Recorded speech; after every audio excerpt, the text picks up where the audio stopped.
May nagpunta sa akin sa bahay. Ay inaayos ako by the help of a certain James Kumar and Lisa Marcos. Wag na akong tumuloy dito sa hearing na ito ngayong May 7. Nag-uumpugan yung Duterte at saka Marcos, baka madamay siya. Sinabihan ko yan. Yan po yung word ni Romy Enriquez doon sa CCTV.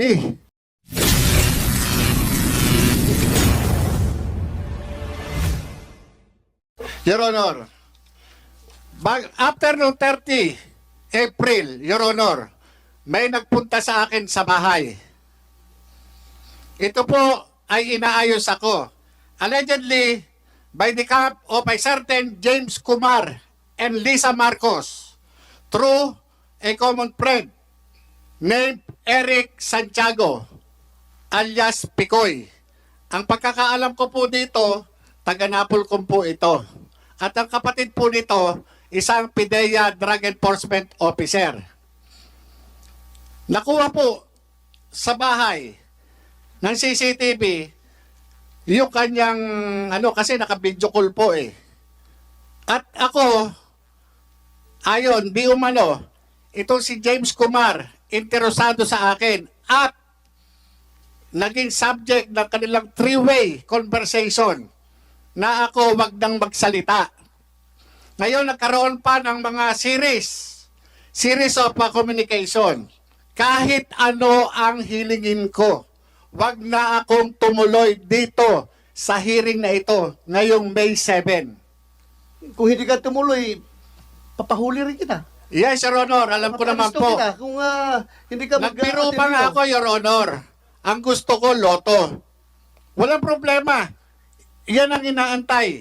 Yan ang inaantay ni Lam. Your Honor, kuha po yan. Yang conversation na yan.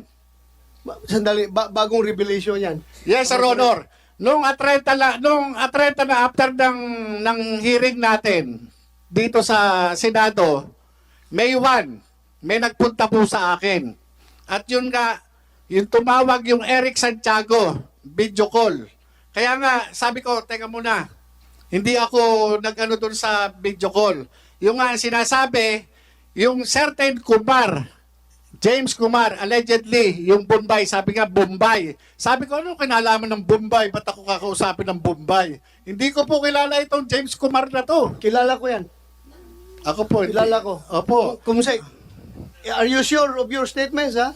Yes, Sir Honor. Kahit po patawag natin, yung Eric Santiago, ng pagkakaalam ko, taga-Napolcom.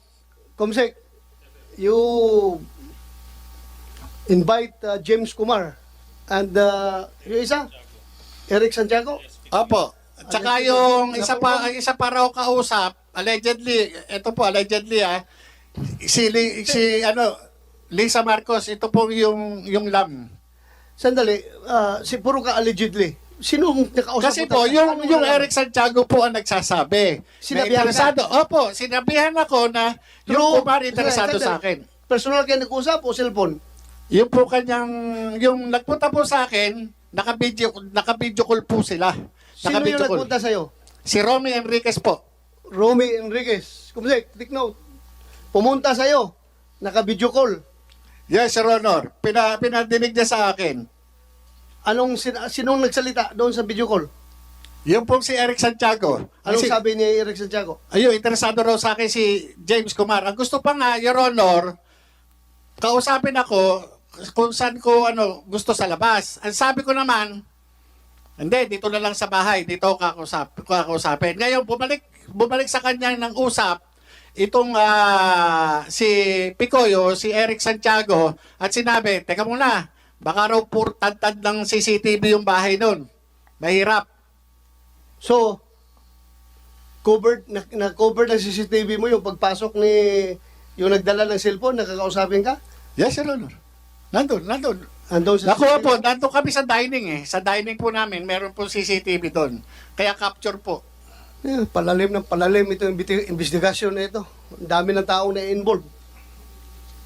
Yung nga po, yung ang nagulat din ako dahil after lang nung April 30 na hearing, bakit may ganon? Sabi ko, kung ito, So this happened after the hearing. after First hearing po, natin. May 1, bago po ako interviewin ng, ano ba radio station to? Bali, ang interview ko noon, 11:30. So dumating ito, mga 10, past 10, o 10:25 o 10:30.